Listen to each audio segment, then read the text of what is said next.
All right, welcome back to the Martin Take. On for today, we have a band that is near and dear to both Brendan and I's heart, The National. The National is an American rock band formed in Brooklyn, New York City in 1999. So they were formed in Brooklyn. However, every single member of the band is actually from Cincinnati, Ohio. The band consists of two sets of brothers and the lead singer, Matt Berninger. And the band also has a set of twins, Aaron and Bryce Dessner, and then also a set of brothers, Brian and Scott Devendorf. Very interesting band, just kind of kicking it to a little bit of their style. And what I have written down here, Brendan, is their style is depicted by Matt Berninger's voice. And for those who don't know or haven't listened to the National, it's a very baritone voice, which is the voice between bass and tenor. And literally, I think their whole style is defined by his voice. And I don't know how much more to say of it. I will be talking about his voice quite a bit. So I don't know if you have any thoughts on his voice or their style, Brendan.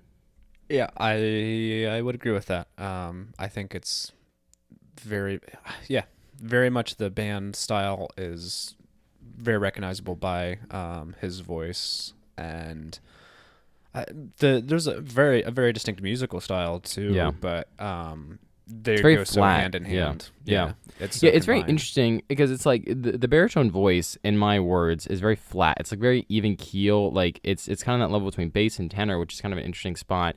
And then you have their songwriting and their lyrics that are very just like, they have some more upbeat songs, but throughout all of their albums, it's very consistent music throughout of them, and it's very interesting. And I want to talk a little bit here about their lyric writing, which is very interesting. So basically, how they work with the lyric writing is, for most of their songs, not all of them, for most of their songs, brothers Aaron and Bryce Dessner actually write and kind of come up with the music for the songs, and they send it over to Matt Berninger, and he'll usually like tweak the songs a little bit, add to what they already have on to kind of start build with that, which is really interesting because that's where they kind of get their consistency. Now, Matt's written a few songs, other people have written a few songs for them, but yeah, their style kind of comes from that, and it's very consistent throughout all of their albums, in my opinion. Yeah, definitely. Yeah, they just I don't even know how to describe all like their whole style, but is very unique for sure. Yeah, And has so go ahead. yeah, like for overall, as far as like where they fit, they kind of have some of the Americana sound, with Very much so. Yeah, with the lyrics and stuff, but yet different to other like more indie bands or something. They kind of they have we'll talk about that in albums, but they have a decent range between their like slower, more contemplative stuff and their a little more upbeat or more rhythm-based music. Yeah, no, for sure. And it's one of those interesting things that they're defined as a rock band, and I would say they're soft rock, slow rock, that type thing, but they also have some alternative and not, I don't know, I don't think indie is a really good term for them. They don't really have that indie vibe because they're definitely more rock. However, they are definitely more soft rock, slow rock type vibe, and they kind of have that style. So I love that. Let's kick it to albums where they have, I'm going to define it as this. They have 9 albums. I'm going to go down through them, and they have 1 EP. Me and Brendan are kind of talking about is Cherry Tree from 2004 an EP or an album. I think you go either way on it. I'm going to list them here. 9 albums, 1 EP. All right, so the first one is The National that came out in 2001. That was their first album. Their second album was Sad Songs for Dirty Lovers in 2003. Then following, that was their first 2 albums. Then in 2004, they came out with Cherry Tree, which is either an EP or an album. So that was their third. Their fourth would have been Alligator from 2005, Boxer from 2007, High Violet from 2010, Trouble Will Find Me from 2013, Sleep Well Beast from 2017, I Am Easy to Find from 2019, and then finally, the album that came out a week and a half ago, just recently here, 2023, their latest, First 2 Pages of Frankenstein. Very interesting album. Me and Brendan actually had the pleasure of, when this album came out, so it came out Friday, and then Friday evening, we both sat down. Actually, it was a week ago, last Friday. We bought a couple bottles of wine, sat down, and listened to the entire album the whole way through. Very nice. I very much enjoyed it. We did not consume a couple bottles of wine, but we did buy was a couple a bottle. bottles. Yeah. Thank you for the clarification. We 1 bottle of wine, and I didn't have that much. But it was good. It was kind of fun. I've never really gone through a new album like that, where it's like you're sitting down dedicated listening with like friends that are really enjoying the music. So I actually kind of enjoyed that experience. I don't know what you thought about it. That was really cool. I was really glad I got the chance to do that, and especially with music like The National, it's a good like band to just sit and listen to new stuff with. Yeah, so I was trying to think of how we want to do this. I have them ranked. Now, I didn't have Cherry Tree ranked. I kind of left that one out. I could throw it in there if we needed to be. But do you have these 9 albums, 1 EP, 10 albums, whatever you want to call it, ranked at all, Brendan? Yes, I have. I have a ranking I'm pretty happy with. Okay. I did have Cherry Tree ranked, but I'll pull that out and kind of I have that put where I tag that as. Yeah, here you go. I'll go first. So at number 1, I have High Violet from 2010. By far my favorite album by them. Great album. Number 2, Trouble Will Find Me from 2013. 3, Sleep Well Beast. 4, First 2 Pages of Frankenstein, the latest album. 5, I Am Easy to Find. 6, Alligator. 7, Boxer. 8, Sad Songs for Dirty Lovers. And then lastly, The National, like their first album, 2001. Okay, so something we didn't talk about yet, but I was, as I've been preparing, so there's so much music. There is a lot of music. Yeah, I was very interested. I was surprised where my mind went as far as where I was going to be ranking songs, and you know, kind of what I started really thinking when I compared albums to albums. And cause even though there's a very style that's continual through all their albums, I do feel like each album has its own style to a decent degree. So anyway, by the albums I thought I liked, I kind of thought I'd know where I was going to go with this artist. And then when I was actually listening, I was like, oh, I'm kind of like torn between stuff. But it was just interesting now hearing you go through those albums. I think our list is not too different. Okay. What do you have? So I have High Violet at number 1. Okay. Shared the same. Yep. Then 2, I have Sleep Well Beast. Okay. And that I'll talk about that at the end. I'll talk about why I have these listed at the end. Yeah. But then 3, I have I Am Easy to Find. 4, Trouble Will Find Me. 5, First 2 Pages of Frankenstein. 6, Alligator. 7, Boxer. 9, Sad Songs for Dirty Lovers. 10, The National. And Cherry Tree, if I ranked it, I would have put above Sad Songs for Dirty Lovers. Well, that's where I put it too. So basically, it was very, like, our bottom 5 and our top 5 are the same. We just you had Sleep Well Beast, I'm Easy to Find, and Trouble Will Find Me a little bit switched around there, which is, yeah. So that's close. I think it's interesting that we both agree on High Violet being our favorite album. That was very interesting. Yeah. Yep. That one, it's not an album I listened to like dedicatedly that much prior to this. But there are a lot of songs I really enjoyed off of that. And then when I was actually listening to each individual album, comparing albums to albums, I was like, oh, this is, there's so much good stuff, and you can talk to this too. There's so much good stuff on that album, and it's a fairly big album too. Yeah, it is. It is going to be a little bit tricky going through all the songs. I think they have like 104, 105 songs. I forget how many I had on the playlist. If you include Cherry Tree, actually no, it's more than that. It might be like 120 songs. They might have like it's like 120 songs. I think, if I remember right. Yeah, they have like 100. Oh, actually, it might be more than that. I forget. I should have looked it up how many songs they have. But it's an absurd amount. It was like 9 hours of listening or something like that. And I went through it in 2 days at work. And it was like a lot. Like, I was surprised. I'm like, we haven't done an artist with this many albums. I mean, there's a couple that we want to do in the future, like Death Cab for Cutie, and a few of those other artists that have, 10, 11, 12 albums, which is just absurd. I mean, the National's been doing this for, 23, 24 years. So it's not that surprising they have that many albums out. Yeah. So a couple things I wanted to note with albums, and feel free to interject or talk about your stuff too with this. But Sleep Well Beast, I thought it's been changing for me. So this was my entry to The National, was through that album. I actually I had it for a little while. I had a playlist that was just a couple songs from this album and a couple songs from Manchester Orchestra. Yeah, and that's a very similar vibe. Yeah, so Manchester Orchestra and Sleep Well Beast, those two, that artist and that album actually really line up pretty closely together, actually. Right. Yep. So that was kind of, I think I don't know if I would, what order I found them, but there's a good chance I found Manchester Orchestra first, and then came across this album in particular. So anyway, that was kind of my intro, and so over time, like, that's kind of my, original album that I really liked. But as I, have listened to them more and more, I was surprised just how much other albums like pushed up for me. So I definitely think if I had heard their other stuff first, there's a good chance I'd put Sleep Well Beast a little lower, like you did. But I was surprised that you put it up as high as you did. What do you have at number 4? 3. 3? Oh, at number 3. Okay, yeah. That's fairly high up. Yeah, it was tough. I mean, so in my opinion, High Violet was easily number 1. Trouble Will Find Me was easy number 2. Then I had Sleep Well Beast, I Am Easy to Find, and the first 2 pages of Frankenstein, all kind of in that jumbled mess, or like they're all kind of the same for me. So eventually I was like, okay, let's put Sleep Well Beast at 3, first 2 pages, Frankenstein at 4, and I'm Easy to Find at 5. Because like to me, it's 3, 4, 5, but in reality, they're all kind of tied for the third place spot. Yep. Yeah. I mean, I'm Easy to Find, Trouble Will Find Me, and first 2 pages of Frankenstein, I was having that same thing where I'm Easy to Find.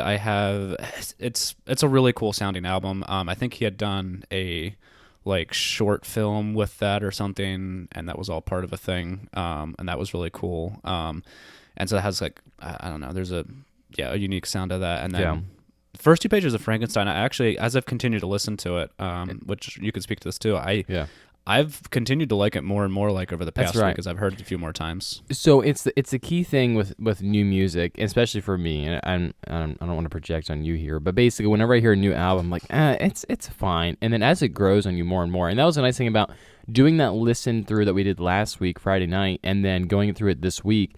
And I was like, wow, every single time I went through it got better and better. And actually, funny enough, I was listening to it again this morning, and I actually moved a bunch of songs up on my rankings because I'm like, it gets better as you go along. So my caveat to this episode is that like in 3 or 4 years from now, if we would redo this episode, how would it fare? Like I mean, different times, different places, I have different opinions, but I think some of those songs would actually move up higher on my lists. Yeah, no, I think for sure. Because I had some that I put some up pretty high, but I couldn't, quite move them up as high as maybe they would be worth. But I just need more time with them. Something I was thinking about. So I think it's Eucalyptus. Okay. Yeah. Sounded really familiar as I re-listened to it. Did they do that one live? Because didn't they do a song from their new album at the concert? Yeah, at the concert we were at. Dude, I don't remember. I would have to go back and look at the set list, which I could do. Oh, right. Yeah. Yeah, I just was, as I was re-listening, I think it was that song as I was re-listening to, I was like, I like that song, but I'm like, this in some weird way sounds familiar. And so I feel like it might have been that or another song in there. I was pretty sure they had played one of their new songs, which, when you just hear it newly at a concert, it's like, okay, that sounds cool, but like you don't have any knowledge for it yet. So it's just interesting. Yeah, I'm actually going back and finding. Actually, it's probably gonna take too long. But yeah, I was actually kind of interested in the set list. I was actually moving up. So what Brendan and me are talking about, we had. I think I mentioned this earlier in the episode. We went to their concert back in September of 2022, and dude, that was a wild concert. And actually, let's pivot from the albums because we could talk about this all day. Let's put a little nutshell in here about the concert. Can we just talk about that for a bit? Sure. I've been to a lot of concerts, and that's kind of my thing now. One of the things that I love doing is just going to concerts. And I would say I've been to some cool concerts. I've been to 21 Pilots in Philly. Been to, I've been to a lot of different ones. I've been to Killers. We were actually Killers together. I've been to Green Day and Weezer in Sweden. Garth Brooks in North Carolina. Houndmouth. I was just at Houndmouth last week, 2 weeks ago actually. So yeah, just a lot of different artists and different depictions of their style. And let's just talk about his style on stage. Because Matt Berninger's style on stage, if you have seen him in concert, the dude's a madman and he's wild up there. Like I think my favorite thing was I forget what song. It might have been Blood Buzz Ohio or England. No, it wasn't England. It was one of the higher upbeat songs where he's like, he was singing and then he would like scream into the mic, and then it was an outdoor concert at like. Oh, he might have done it with Conversation 16. Okay, was it that one? Okay, I wasn't sure which one. It's a decent chance. Anyway, so he was singing the song, and it's the stage is kind of dark. It's a little more dark. It's outdoor. It's like 9 or 10 o'clock at night on like a Saturday night. He's like screaming into the microphone, and then he's like walks back into the shadows, and it's like disappears, like you can't really see him. And then all of a sudden he like walks back out, screams to the microphone, and starts singing again. And then multiple times he'd take the microphone and it's like hit it against his head, so it makes it like that boom boom sound. It was insane. I don't even know how to describe it. His character on the stage is absolutely wild. Yeah, it was very strange. So if you haven't seen him in concert, please do. Actually, fun note, Brendan, he's coming to the Met in Philadelphia on August 2nd and 3rd, so we should go see him again. Interesting. Yeah. All right. Well, enough of that. We could talk about concerts and albums forever. Yeah, Unless you do anything else on like concert or albums. Just one more thing. So as far as well-known, our albums are well-known for, High Violet, they are very well-known for, and it's probably one of their best ones. But The Boxer, I feel like, is often noted as another like very influential, like formative album for them. But I noticed that you had that one lower too. Did you have any particular thoughts about that? That's a great question. Yeah, it was one of those things where I think that's kind of what got them known. They kind of came out of the album and kind of gave them some good traction, and it has some good songs on it, like Fake Empire and Mistake for Strangers. Yeah. Both those songs went pretty high on the rankings when it came out, and that's kind of what got it started. Like Fake Empire would be kind of one of their staple songs, and so it kind of allowed them to get traction with that. And so that's why it's good. You take those two songs, and that's where the album kind of gains traction for me and for other people as well. Yeah. I similar. Like there's a couple good ones, but I was surprised that, like listening to it, did it like a fully through. I was like, it still doesn't hit me that well, but it's a solid album. So interesting. Yeah. Cool. Well, let's go to songs now. Let's go to our top 5 songs, and it's your turn to go first here. So, are you ready for your number 5? Yeah. So at number 5, going. Oh wait, hold up. Yeah, wait, I forgot to. Sorry, okay. I forgot one big thing. How many songs are we gonna have line up? Oh, right. This is gonna be interesting. Talking about how you talked about albums, I had one. I was going to say one, but with the way you talked about albums, I'm actually going to say 2 or 3. And here's why I'm going to say that. I'm going to say 2. I'm going to go with 2 for the official record. My guess is 2, but I was going to do 1, but with the way we talked about it, I'm going to say we're going to have 2 that line up in our top 5. I have one that I'm almost positive you will have, and a second one that I think is a good chance. So I'll say 3. I think it'll probably be 2. It could be 3. It could be 2 or 3. Yeah. I think those are really solid guesses. Yeah, I think there's 2 on here I don't think you'll have, and then there's 3 more, and 2 of those 3 I think there's a good chance you'll have in the third one. You might. Yeah. But yeah. Cool. Without further ado, what do you have at number 5? Yeah, so number 5 for me, going to Sleep Well Beast. I have Karin at the Liquor Store. I was a world, I was a creature, I get on the ground. The second I'd see you, you cannot command your love. Really? Oh, wow. Yeah. Okay, go for it. Yeah. Number 27. I have that ranked at number 27. Okay. Yeah. Yep. So this comes back to just like I really enjoy this album, and I know I needed to include at least a song or 2 from it, and this one I wasn't expecting to be like one of the songs that would pop out of that album, but in listening to it a couple times prepping, it just kept standing out more. One of those type of things made it number 5. So it has a nice piano intro. It has really good pacing and is just an overall like a fairly relaxed song. And there's a good amount of the Nationals music that's kind of like this. But I just really thought the pacing as well. It's a song about Mada Beringer's wife and their relationship. That's the title, like that's her name, and it's kind of about their relationship. And she actually like helped co-write specifically this album, and it has to do a lot with their shared experience and stuff. But one of the things that's mentioned in this song, if you listen back to it, is the name, and I had no idea who this was. The writer John Cheever, who was an American author from the like early to mid 1900s, who was known for writing about the duality of man as far as like the dark and the light side of a person, and that if you're like understand that and you listen to this song and this whole album, you get a lot of that. And then lastly, there's a really cool musical riff kind of at 2 minutes 20 seconds that just really amplifies the song and makes the whole thing just like sink in a little bit more and stuff, and I really enjoyed that.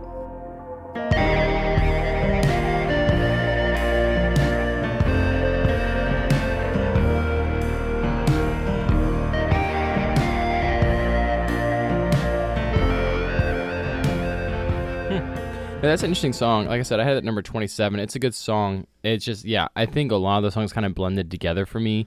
And it's just like you had to put some of those songs somewhere. Out of like their 120 or so songs that they have, I had 60 of them ranked. So there's quite a bit of music out there. And I felt like when I kind of knew which songs I liked, but even within like the top 15 or 20, there's just so many good, unique songs that you just kind of had to pick and choose some. Yeah. So that's kind of why I think there'll be one or two that we definitely have, but you could definitely pick any song that would be amazing that would not, have been on my list. So no, for sure. Yeah. What That's do you an have? interesting Or go ahead. Yeah. Yeah. So number 5, I have Conversation 16 from album High Violet 2010. I think the kids are in trouble. Do not know what all the troubles are for. Give them ice for their fevers. You're the only thing I ever want. Yep, that's a good one. I have that at 9. What is this? 8. Okay. Oh, 8. Okay. Yeah. So it was right there. Great song. I had this actually number at 6 for me, and I don't really want to reveal my number 6 because I think you might have it in your top 5. So I'm not going to say what I have number 6, but I had a number 6 and I switched them back. And I really like the flow of the song. It's super smooth. It's a little bit higher pace. I will say for all the songs that I picked in my top 5, they're a little bit more upbeat of their songs. And that's because like the National is really like smooth and a little bit slower, and I'm definitely more of an upbeat type of person where I like that more upbeat feel.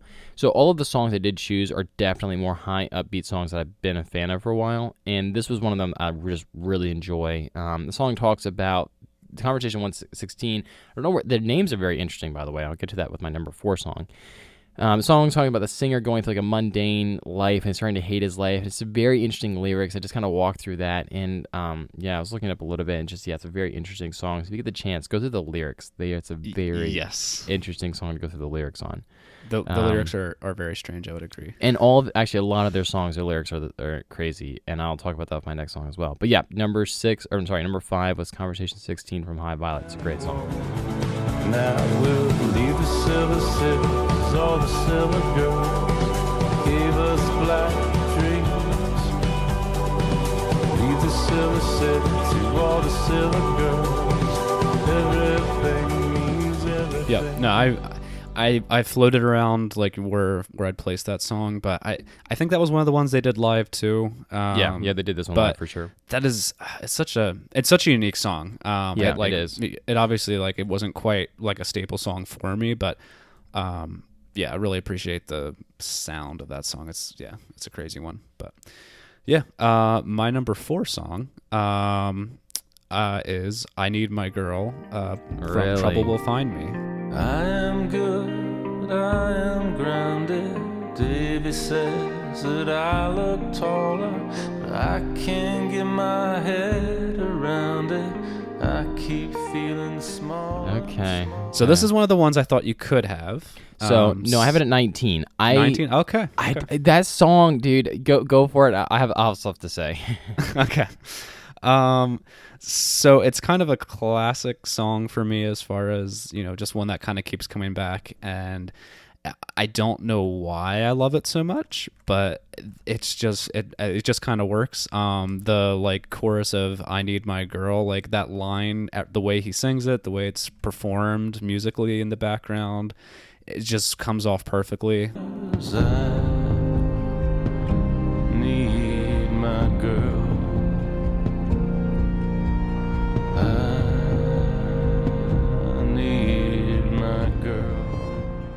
And it's kind of cool. There's like a little, like in the verses, like we just mentioned, like some of the lyrics in these songs are kind of crazy, but I like the little kind of vignette that's painted, and specifically the first verse, where it's portraying someone who is upset, and they drive into the garden, and then they like kind of come back to the moment and like realize, from their frustration and lack of focus, the damage that they caused around them to things that,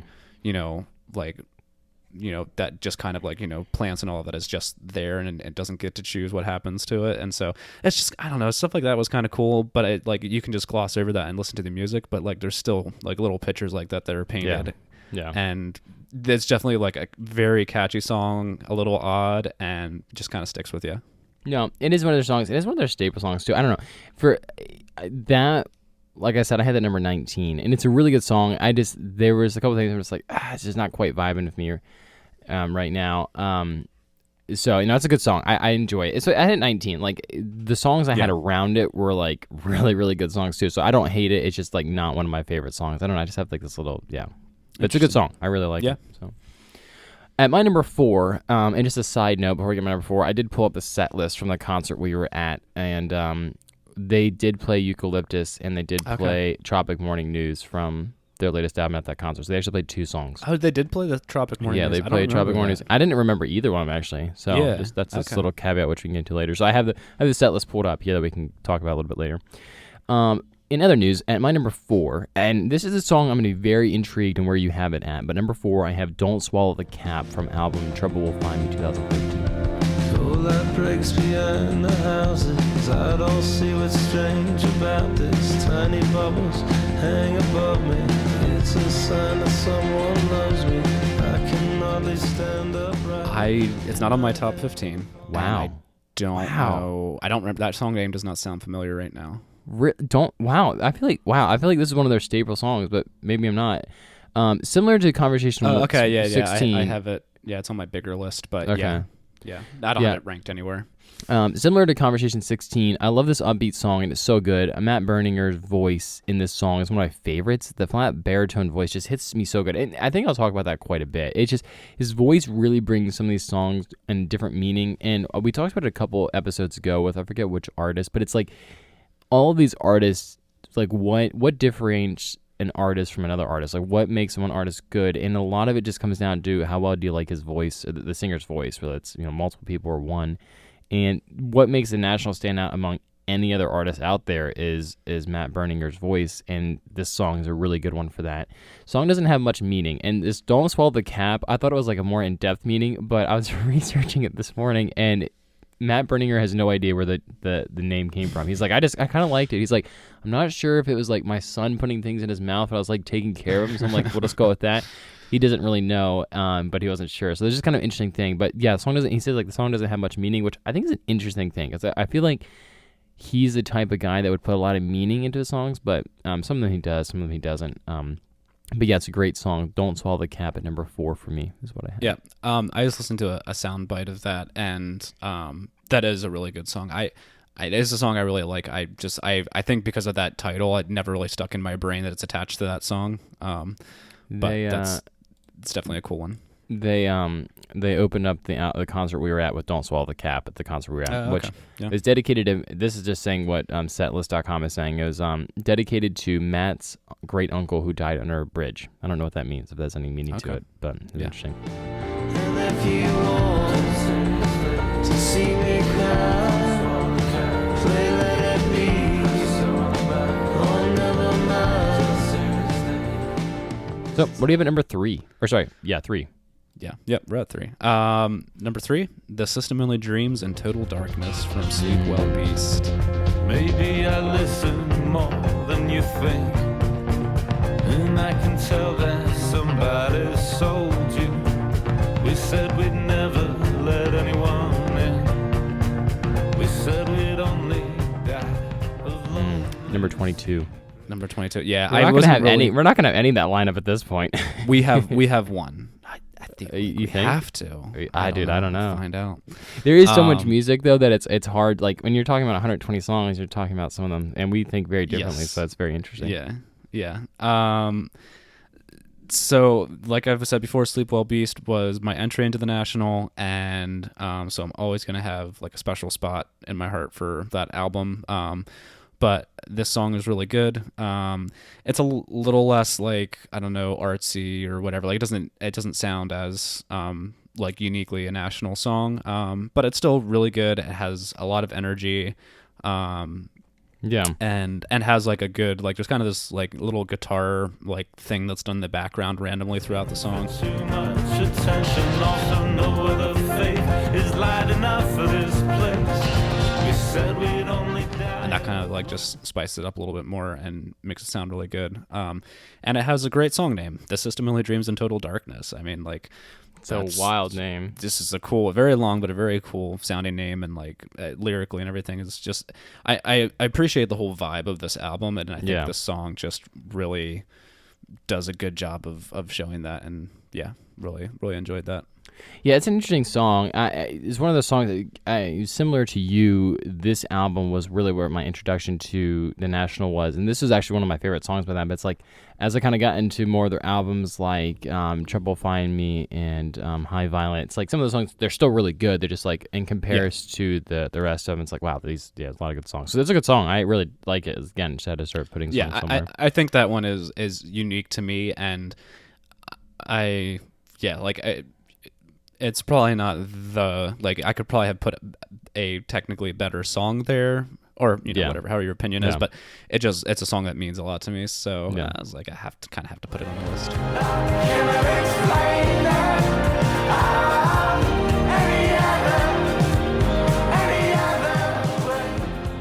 So at my number 3, and this one might be one that you're thinking of we have lined up, but I have Graceless from the album Trouble Find Me 2013 at number 3 for me. Graceless, is there a powder to erase this? Is it dissolvable and tasteless? That one just missed out too. Wow. Dang, I'm surprised. That was my number 6 song. Yeah. Okay. So my number 6 song is going to be in your top 2. We might not have any. But anyways, Graceless from 2013. This has always been one of my favorite songs by them. And what I was just saying about basically with this was kind of my second introduction to them. And when we went to their concert, right, I was listening to the set list before we went to their concert about 8 months ago. And this is like one of my favorite songs. It was just like so good. So it's always been one of my favorites. I love the part right at 1 minute where it just kicks up a little bit. And it kind of stays at that little bit higher beat throughout the song. It's just a great song, perfect vocal, smooth, consistent beat throughout the whole entire song. And that's a key thing with The National. It's like one of those things where they just have this consistent flow throughout all the songs. Like if you listen to their songs, when I was using the term flat at the beginning of the episode, a lot of their songs, they don't like have high pickups. Like they have some songs with different artists will like go super high up, like have these big pickups and like slow down. The National's like more consistent, and that's one thing I really appreciate about them. And this song is just really, really good. So like right at 1 minute, it's just like where it just picks up a little bit, not much, and it's really, really great. I took the medicine and I went missing. Just let me hear your voice. Just let me listen.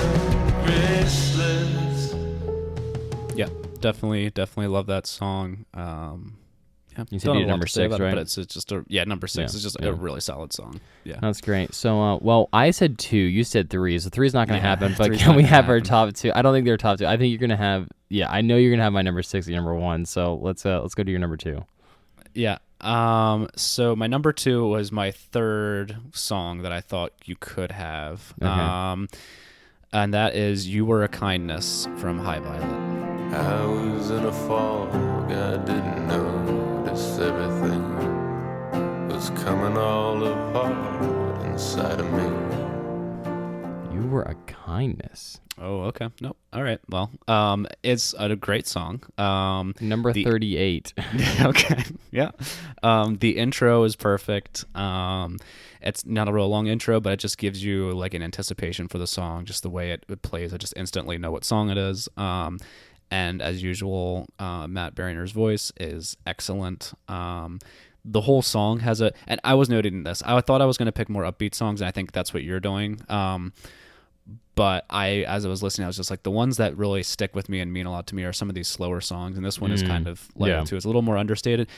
Something that he does, like kind of what you were mentioning just a moment ago, is he doesn't necessarily always like. Even the band like doesn't pick up a lot in a song, but like there's moments of swelling, like where either the music or the vocals will kind of swell up, and that's what your usual like you'd get into a really quick rhythm, or you'd get like a whole bunch of like instruments coming in to like give it a song energy, but instead a song like this just kind of breathes, where it's these like slower lighter parts, and then it just kind of swells up and then kind of goes back down again. And I think this song does a really good job of that, and just has a really cool sound lyrically and everything. Is a song that again, I didn't expect to put this one this high on the list, but it just kept sticking out as I re-listened to it. You were kindness when I was a stranger, but I wouldn't ask for what I didn't need. It's interesting. I like the way you said that. You said it's more like a swelling instead of like a upbeat, which is really key. Because I think a lot of these songs, they kind of, they swell a lot more better than like upbeat. Because like when you think of like uptick, you think of like different higher octave or whatever, higher like strum pattern or whatever, and that's not really with this. It is interesting though. I went back and listened to that song, a lot slower of a vibe, and I think where a key thing between what you're picking in your top 5, what I'm picking in my top 5, and it's what you just said, is that you're picking a little bit of these slower songs that are more meaningful. I'm picking these more upbeat songs that I've always enjoyed. Because one thing I struggled with Manchester Orchestra was like all their songs are slow and depressing and sad, and that's kind of like more your vibe, and then which a couple is fine. were heavy and rocky. Yeah, exactly. And with this, it's a little bit kind of the same. Like if I would pick an artist out there that'd be similar, not the same, but similar to the National, it'd probably be Manchester Orchestra. And so that's just kind of a depiction of our music taste where we differ. And so maybe we should. I don't think we're going to have any because I think your last song is going to be my number 6, and if I'm right, then I'll let you know. But at number 2 for me, I have England from High Violet 2010. Summer sun a runner through the weather that I'm under for the feeling that I lost today. Summer sun a runner for the feeling that I lost today. Great one. I know that's on my. I think it's on my. Yeah. It's 15th, yeah. Okay, so the opening of the song is super clean, and it has an interesting, someone sent a runner, is like the lyric kind of repeats there, and the song's really good, but where I actually love this song is actually towards the end, and it's at 4 minutes and 8 seconds where the line starts to repeat, but it's afraid of the house, stay a night with the sinners. Afraid of the house, stay the night with the sinners. Afraid of the house, stay the night with the sinners. Afraid of the house, 'cause they're desperate to entertain. And it has just like this upbeat vibe throughout the whole thing. It's just a great song, great upbeat. Interesting song. Like I was saying in the beginning, some of his songs don't have a whole lot of meaning, so it's just like they don't really talk about a whole lot. But I was trying to figure out what the lyrics "afraid of the house, stay at night with the sinners" mean. I don't really want to know what that means, but it's an interesting song, great song. Really enjoy the beat, and I think for me, I've said this quite a bit before. I'm really much more of a vibe listener than a lyric listener, so I don't really pay attention too much to the lyrics. As I get older in the last year or so, I've started to pay attention a little bit more to the lyrics than I would have when I was younger. But in this sense, this song is just a really good beat, and I like the vibe to it, so it's not as much the lyrics for me, but it's a good song. So England at number 2 for me. Yep, definitely love that one, and really, really cool sound. I think what I didn't like about that one as much is there wasn't as much of a unique thing that I pulled out, but I think some of those like lyrical things that are repeated and stuff, of course, is a very cool sound. So at your number 1, yeah, can I guess? Can I guess? Yeah. So I have a number. I'm going to tell you my number 6. My number 6 is Light Years, and I think Light Years is going to be your number 1 song. Is it Light Years? No. Really? I really wanted to put Light Years on my top 5. Why? I thought that was like your favorite song by them. It kind of is, but it's like, I think it's just like 2 verses. Wow. If you don't have Light Years your number 1, then I have no idea. It might be Terrible Love, but what do you have at your number 1? Okay. I'm going to talk about Light Years later because I have There's to a lot that goes into that. this. Yeah. Okay. Perfect. But what do you have at your number 1? Number 1, I think this is partly influenced by you, and maybe going to concert and everything, but Blood Buzz, Ohio from High Violet. Stand up straight at the foot of your love. I lift my shirt up.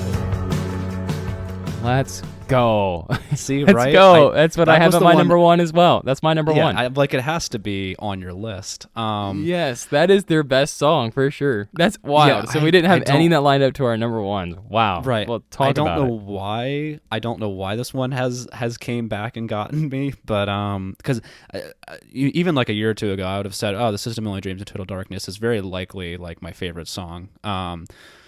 But my whole like tone has changed in what I like from their music, and Blood Buzz, Ohio is just a good listen. It's a great lesson, is what it is. Yeah, it was not what I was expecting, but it's a very special song. It's weird because it's very much a national song, even though it has a little stronger rhythm, a little more pacing, especially than the music I was choosing. Right. But you have great lines. Like I'm sure you'll agree of great lines. Like I was from carried the chorus, to Ohio in a swarm of bees. Yep. Yeah, and that's then wild.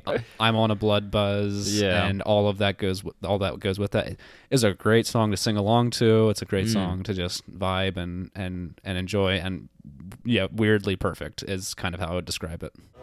I'm on a blood buzz. Yes, I am. I'm on a blood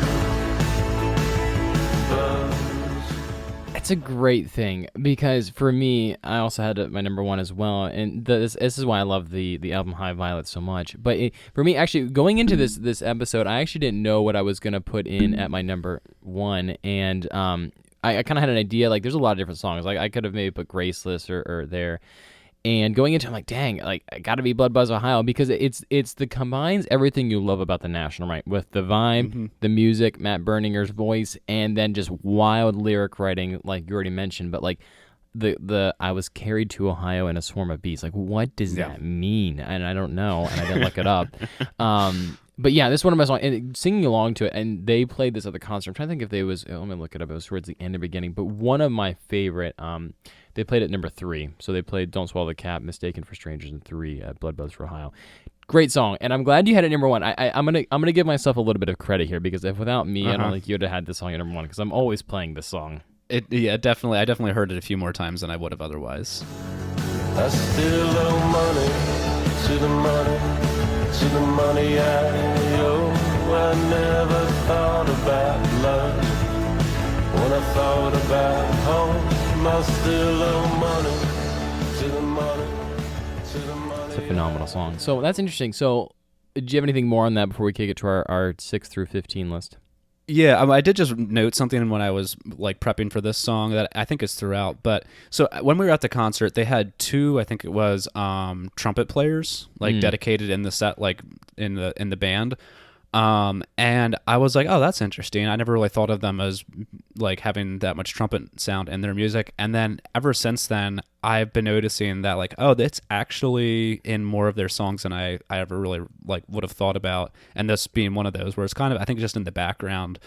But you know, like horn and trumpet and all of that was actually in all of their music more than I would have ever expected. And some of that too, this is just my 10-second take on that too. Trumpets, when you play them at a concert, are going to be inherently louder because in a studio you can record you can tone down their sound quite a bit, but in a concert they're just going to be loud instruments. So I think that's why they came through at the concert more than what they did in a recording studio. Yeah, and I think like in a setting like that, because it was open, like I don't think I'm sure they were like coming out of the speakers a good amount, because I don't think you'd really hear them with how loud the rest of the music was. So they obviously had them tuned in and pretty good, but it was just an interesting thing and a very, very cool sound. But yeah, cool. Well, go ahead and give me your 6 through 15 list there. All right, so I'm gonna have to like talk about a couple of these. I will too. So go for it. Okay, so Graceless, number 6. Yes, I agree with what you said. Talking about that, it's a great song. Light Years, I put at number 7. Okay. So this song is very different than their other stuff because it is just a very slow, like a very like its own thing. And so I didn't feel like when I was prepping it, even though this is like a song that means a lot to me, it didn't feel like it fit in with the rest. And so I was like, I'm not going to put it in my top 5. And also it's a fairly quick song too, but a super meaningful song to me. And it's great. Then going on, Conversation 16, another great song, a very weird song. Love that. Then Lemon World, that's a good one. Yeah, I had such that a fun song. I did number 20. That's a good song. Okay, that one's so much fun. And then I have Alien from their latest album, which keeps getting better and better when I listen. I had that at 16. That's a good 16. song. Okay, yeah, I think that's my favorite song from that album currently. Really? Okay. Yeah. Then Where's Her Head? Another amazing song. About Today, going way back to Cherry Tree. That's a really good song. And then Day I Die and Empire Line from Sleep Well Beast, also great songs from that. And then finally England, which is like interesting because while our top 5 hardly lined up, our 6 through 15 was very dang close, and all the songs you had listed there, every single song you listed there, even About Today, I had that number 25. So every single song you listed, 6 through 15, I had 25 and higher. So it is interesting that where we differed our top 5, our top 25 songs are pretty dang similar. So for me, similar to you, at number 6, I had Light Years. 7, you didn't talk about this song, but Mistaken for Strangers is a really, really good song. We mentioned a little bit. That's a great song. And then this next song at number 8 for me, where did you have Terrible Love? Because that's one of their staple songs you didn't have. Oh, yeah. I think it's on my greater list. I can't see that. I don't have it ranked beyond 15, but that's a really good one, too. And then number 9, Pink Rabbits. Where did you have Pink Rabbits? I had number 9. That is a great Love that song. Yeah. Again, I don't think when I made my top 15, I pulled I think like 25 songs and then had to whittle it down to 15. I forget if that one was included in there or not, but there was a good amount, like 10 more that I wanted to put in the top 15 that couldn't fit, and that's a really interesting song. So at number 10, then this is another one, Tropic Morning News. Great song. Love that song. 11, Day I Die. Number 12, Vanderline, Crybaby Greek. I don't know where you had that one. That's another good one. 13, I don't remember, but yeah. 13, Fake Empire. 14, Rylan. That's a good one they played at the concert. Oh, and then 15, really good, Eucalyptus. Eucalyptus is a great song, and I guarantee you, and this is what I was saying a little bit earlier, if I listen to their latest album more and more, Tropic Morning News and also Eucalyptus, those songs would probably maybe not make my top 5, but they're going to be 6 and 7 because those are great songs. And then they played so many good songs. Like I had Alien at 16, Mr. November at 17, Fireproof 18, 19, I Need My Girl, 20, Lemon World, 21, Guilty Party. So many good songs, and it's like they're all just great. And I think a lot of times when we do these episodes, we'll put like our top 5. Like these are only good songs, but man, the National has a lot of music out there and a lot of great songs. Yeah. I think like my top 20 or so songs would be top 5 of other bands. Like when I'm making a listing as far as how close they all are. But yeah. Cool. Well, let's moving on from that. Very interesting segment there. Not at all what I was going to find out. So we only had one similar song or same song in our top 5, which I did not think that was going to happen, but we definitely had 2 different moods going on here.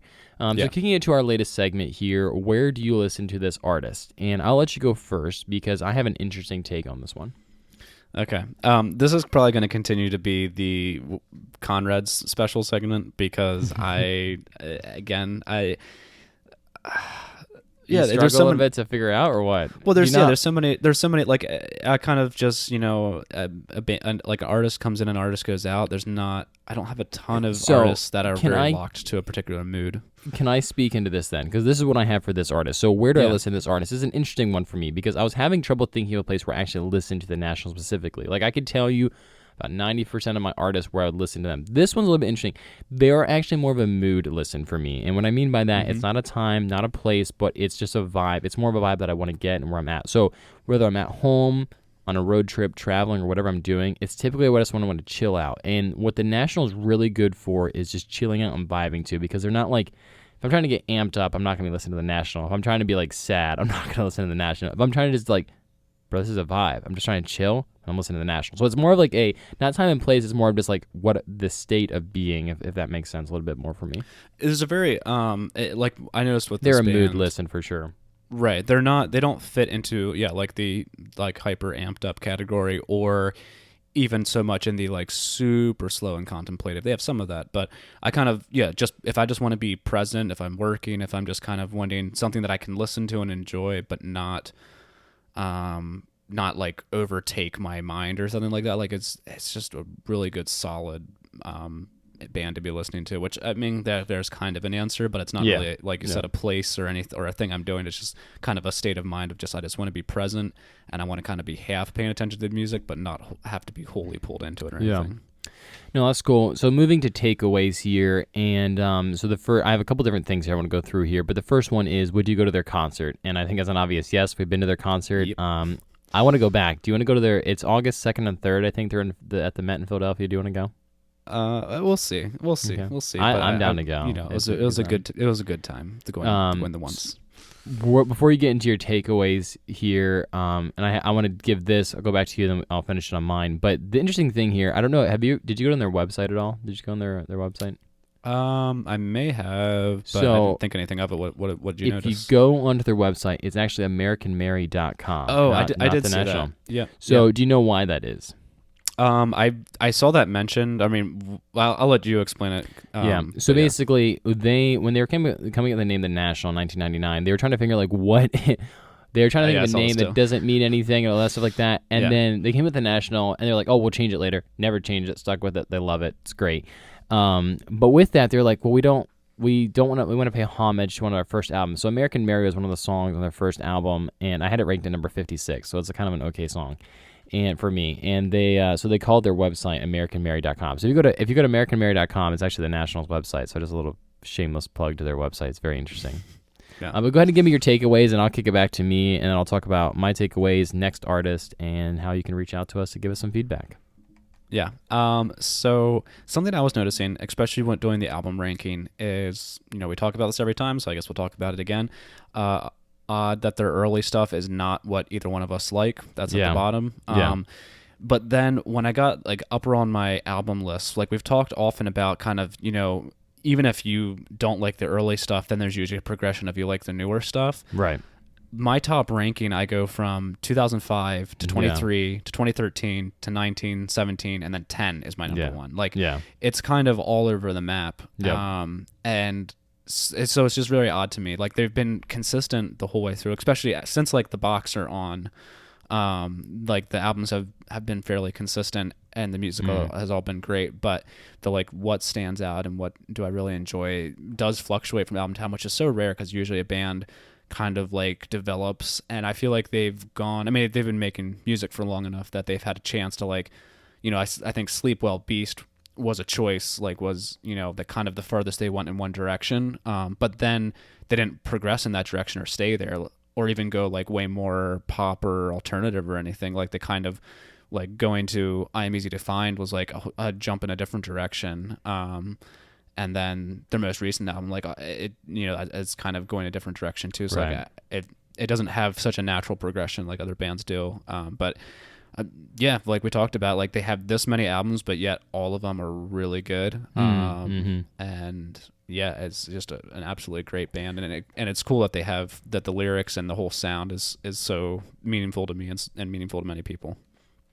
Yeah, it is interesting. I love what you're talking about there with kind of jumping over the place for the albums, because normally with a lot of our artists that we're it's either the later stuff or the newer stuff, and it's not that. And so with Frightened Rabbit, we're we like their later stuff a lot better, and it's their earlier stuff we just didn't care. But for the National, it's all over the place, where it's I love their actually mid stuff the most. I love their albums that came out 2007, 2010, 13, and 17. So it's that weird mix there, and I think that's due to them just having a very consistent vibe. And so basically it's the National was kind of a little bit more over the place, where they were, or sorry, the Frightened Rabbit is a little bit more all over the place. The National is a lot more consistent with that, which I think is interesting. And the National and Frightened Rabbit are actually if you take away the Scottish part, they're actually not that far off from each other as well, with the kind of consistentness. But no, what I love about the National, and my takeaway is obviously just Matt Berninger's voice is just super chill, super fine. It kind of keeps that whole thing together, and it just consistently stable throughout the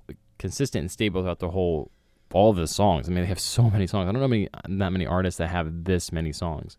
And it's just great. I love the National. I'm looking forward to. I'm gonna go to their concert whether you come along or not, Brendan, because Okay. it's gonna be a good time. So yeah, it's been a fun episode. I just going through this amount of music, and it's just there's quite a bit. So we'll sign off for next artist. So for the next artist, we're actually gonna take it more back to the indie alternative with the artist Camp. Something that I've been listening to for quite a while. And Brendan, you're not quite as familiar with them, so it's going to be a good episode. Looking forward to it. If you want to reach out to us and give any suggestions on next artists, feedback, or anything you have to say to us, we're more than happy to hear it. It is martintakepod@gmail.com. Link is in the bio, and we'll just get there and we'll enjoy it. So stay tuned for our next artist of Camp.